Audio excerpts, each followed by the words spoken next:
नमस्कार, मैं बॉबी मिश्रा। ये देखते हैं क्या कुछ खास एक नजर में। यूपी के मथुरा में आज सुबह 4 बजे पुलिस और बदमाशों के बीच मुठभेड़ हो गई। मुठभेड़ में 2 बदमाश पुलिस की गोली लगने से घायल हो गए।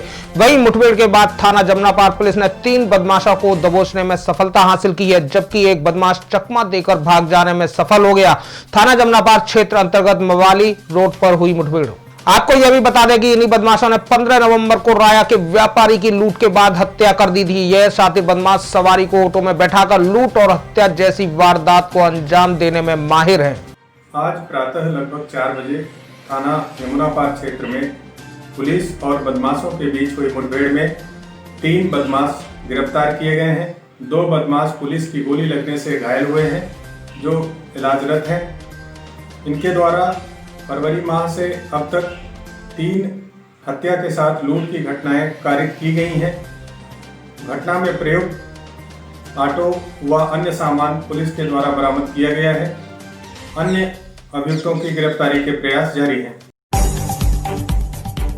श्री कृष्ण जन्मभूमि मामले में अब अगली सुनवाई 10 दिसंबर को होगी। श्री कृष्ण विराजमान द्वारा दायर याचिका के मामले में जिला जज की अदालत ने दी 10 दिसंबर की अगली तारीख। श्री कृष्ण जन्म स्थान ट्रस्ट के पदाधिकारियों के न्यायालय में उपस्थित न होने पर मिली अगली तारीख। 3 अन्य पक्षकारों की इम्प्लीमेंट एप्लीकेशन पर ऑब्जेक्शन होगा दाखिल। बता दें कि अखिल भारतीय हिंदू महासभा, तीर्थ पुरोहित महासभा और माथुर चतुर्वेद परिषद ने भी दायर की थी याचिका। आज डिस्ट्रिक्ट जज महोदय के यहाँ अपील लगी हुई थी और रेस्पोंडेंट नंबर 1, 2 और 4 उपस्थित हुए। उन्होंने अपना वकालतनामा फाइल किया और अपना जो है जवाब दावा फाइल करने का समय लिया है। और 3 लोगों की इम्प्लीमेंट एप्लीकेशन आई है। उसमें एक हिंदू महासभा है, एक भद्र पुजारी संघ है और एक कोई और है, नाम नहीं याद आ रहा। कोर्ट ने सबकी सुनवाई के लिए 10 दिसंबर की तिथि नियत की है। यूपी के कानपुर से एक दिल को दहला देने वाला मामला सामने आया है। यहां घाटमपुर तहसील के एक गांव में दंपति ने संतान के सुख के लिए 6 वर्षीय मासूम बच्ची की बलि चढ़ा दी। इतना ही नहीं, आरोपी ने जादू टोना की किताब के चक्कर में पड़कर 6 साल की मासूम का दिल निकाल कर खा लिया। पुलिस ने मंगलवार को आरोपियों को जेल भेज दिया है। यूपी के मेरठ में दर्दनाक हादसा, तेज धमाके के साथ जमीन में धंसे 4 मकान, 2 लोगों की मौत, दर्जनों लोग हुए घायल। घर में रखे पटाखों के चलते हुआ विस्फोट। मामला फलावदा थाना क्षेत्र के गांव रसूलपुर का।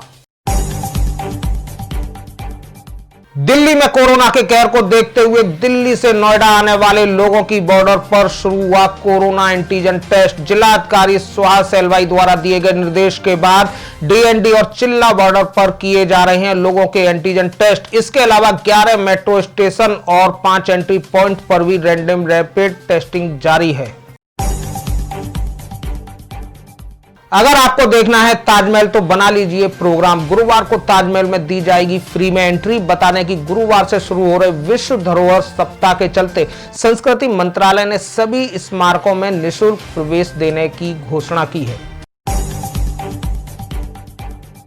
यूपी सरकार ने छठ पूजा पर की गाइडलाइन जारी। घर में रहकर छठ पूजा करने की अपील की है। अपर मुख्य सचिव गृह द्वारा जारी किए गए निर्देश। पूजा स्थल पर 2 गज की दूरी, सोशल डिस्टेंसिंग के साथ मास्क का प्रयोग अनिवार्य है।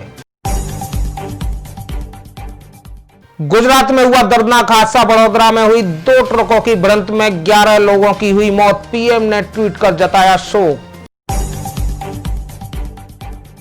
फरीदाबाद की डॉगी रॉकी मंगलवार को लंदन के लिए रवाना हो गई। बता दें कि बल्लभगढ़ रेलवे स्टेशन पर रॉकी की ट्रेन की चपेट में आकर टांगें कट गई थी, जिसके बाद उस पर बनाई गई डॉक्यूमेंट्री को देखकर लंदन की एक संस्था ने डॉगी रॉकी को इलाज के लिए लंदन ले जाने का फैसला लिया। देश भर में पिछले 24 घंटे में फिर सामने आए कोरोना के 38,000 से ज्यादा केस। आंकड़ा पहुंचा 89 लाख के पार। वहीं अब तक करीब 83 लाख संक्रमित ठीक होकर घर पहुंचे। फिलहाल क्या कुछ खास में सिर्फ इतना ही।